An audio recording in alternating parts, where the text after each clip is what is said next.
Hi friends, welcome to the GRB chef. ఈరోజైతే chicken కర్రీని చాలా స్పెషల్గా అయితే చేశానండి. మనకి యూట్యూబ్ ఛానల్లో కూడా మరెక్కడా కూడా లేదు. ఇప్పుడు నేను చేసిన విధంగా కర్రీ అయితే ఖచ్చితంగా అందరూ అయితే ట్రై చేయండి.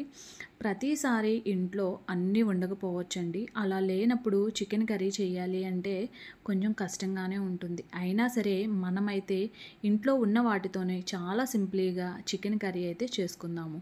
నేనైతే ఈరోజు అలానే చేశానండి. మరి ఫస్ట్ అయితే ప్రాసెస్ ఏంటి అనేది నేనైతే చెప్తాను.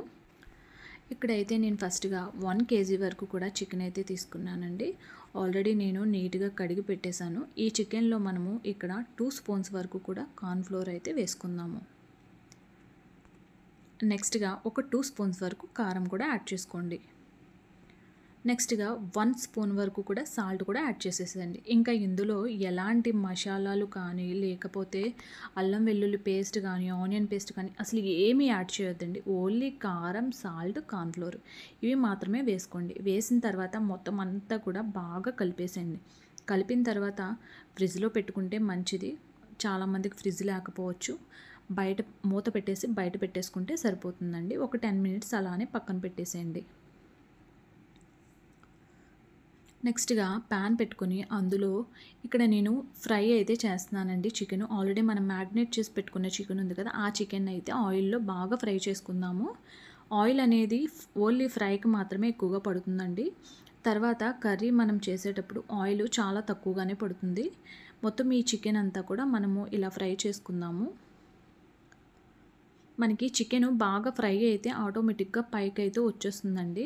చికెన్ వేసిన తర్వాత ఒకటే కంటిన్యూస్గా కలుపుతూ ఉండొద్దండి. చికెన్ అనేది విడిపోతూ ఉంటుంది. మనకి కొంచెం ఈ రెడ్ కలర్ వస్తే సరిపోతుందండి. ఇలా ఫ్రై అయితే సరిపోతుంది. ఈ చికెన్ అంతా కూడా మనమైతే తీసి పక్కన అయితే పెట్టుకుందాము. మొత్తం 1 కేజీ చికెన్ కూడా మనం ఇలానే ఫ్రై చేసేసుకుందాము.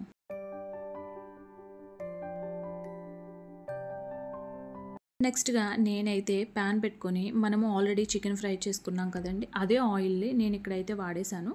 ఒక 3-4 స్పూన్స్ వరకు కూడా వేసుకోండి. వేసిన తర్వాత ఒక చిన్న కప్పుతో ఆనియన్స్ వేసుకోండి. ఆనియన్స్ కూడా చాలా చిన్న చిన్న ముక్కలు అయితే కట్ చేసుకోండి. ఆనియన్స్లో ఒక 2 పచ్చిమిర్చి, కరివేపాకు కూడా వేసి బాగా కలపండి. ఈ ఆనియన్స్ అనేది మనకి కొంచెం బ్రౌన్ కలర్లో వేగితే కర్రీ అనేది టేస్ట్ అనేది చాలా బాగుంటుంది. చూసారు కదండి, పర్వాలేదు, మనకి బాగానే వేగిపోయినాయి. ఆనియన్స్ అయితే రెడ్ కలర్లోనే వచ్చాయి కదా. నెక్స్ట్గా ఇక్కడ నేను అల్లం, వెల్లుల్లి, ఎండుమిర్చి ఈ 3 కలిపి పేస్ట్ అయితే చేసేసానండి. నెక్స్ట్గా ఆనియన్ పేస్ట్ ఒక చిన్న కప్ అండి. ఇవన్నీ కూడా మొత్తం బాగా కలుపుకుందాము. కొంచెం పచ్చి వాసన పోతే కర్రీ అనేది టేస్ట్ అయితే చాలా బాగుంటుంది.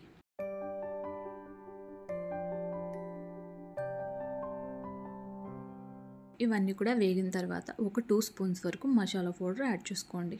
నెక్స్ట్గా సాల్ట్ అనేది తక్కువగానే వేసుకోండి. ఆల్రెడీ మనం వేసాం కాబట్టి. కారం ఒక 3 స్పూన్స్ వరకు కూడా కారం యాడ్ చేసుకోండి.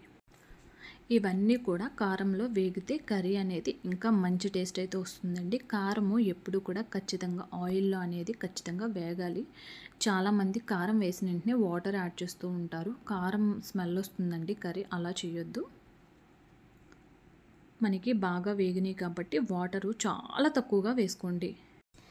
నాన్ వెజ్ కర్రీస్లో వాటర్ అనేది చాలా తక్కువగానే వేసుకోవాలండి. నేను చాలామందిని చూశానండి, నాన్ వెజ్ కర్రీలో వాటరు చాలా ఎక్కువ వేస్తూ ఉంటారు. కర్రీ అనేది చాలా చప్పదనం అనేది ఉంటుందండి. వాటరు చాలా తక్కువ వేసుకొని లో ఫ్లేమ్లో పెట్టుకుంటే కర్రీ మంచి టేస్ట్ అయితే ఉంటుంది. ఇప్పుడు మనమైతే ఆల్రెడీ ఫ్రై చేసి పెట్టుకున్న చికెన్ ఉంది కదండి, ఆ చికెన్ కూడా వేసేసుకోండి. వేసిన తర్వాత ఈ మసాలాలన్నీ కూడా ఈ చికెన్కి పట్టేలాగా బాగా కలిపేసేయండి.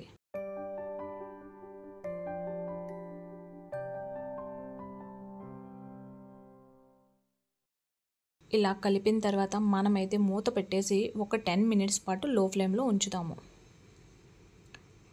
10 మినిట్స్ తర్వాత కర్రీ చూడండి, అసలు ఫ్లేవర్ కానీ కలర్ కానీ టేస్ట్ కానీ అదిరిపోయిందండి. నిజంగా నాకైతే చాలా అంటే చాలా బాగా నచ్చింది. పిల్లలు కూడా చాలా డిఫరెంట్గా ఉంది ఈసారి చికెన్ కర్రీ అని చెప్పారు. వాళ్ళకి కూడా చాలా బాగా నచ్చిందండి చికెన్ కర్రీ అయితే. మనము ఎప్పుడూ కూడా రెస్టారెంట్స్కి వెళ్తూ ఉంటాం కదండి. వెళ్ళినప్పుడు మనకి ఎప్పటికప్పుడే కర్రీ చేసి ఇస్తూ ఉంటారు. వాళ్ళు ఇలానే అండి, ఫస్ట్ చికెన్ని ఫ్రై చేసి పక్కన పెట్టుకుంటారు. ఎవరైనా ఆర్డర్ చేసినప్పుడు కర్రీ అనేది ఇలా మసాలాలు అవి యాడ్ చేసి కర్రీ చేసి ఇస్తూ ఉంటారండి. సేమ్ ఇదే ప్రాసెస్లో వాళ్ళు కూడా చేస్తారు. టేస్ట్ అయితే చాలా బాగుంటుంది కదా. అందుకని ఇప్పుడు నేను కూడా అలానే ట్రై చేశానండి. టేస్ట్ అయితే చాలా అద్భుతంగా అయితే వచ్చేసింది. మరి ఈ విధంగా ట్రై చేయండి. ఖచ్చితంగా ట్రై చేసిన తర్వాత మాకు కర్రీ ఎలా వచ్చింది ఏంటి అనేది కామెంట్ సెక్షన్లో కామెంట్ చేయండి. మరి ఇలాంటి సింప్లీ కర్రీస్ కోసం మా జిఆర్బీ చెఫ్ ఛానల్ అయితే సబ్స్క్రైబ్ చేసుకోండి, లైక్ చేయండి, షేర్ చేయండి.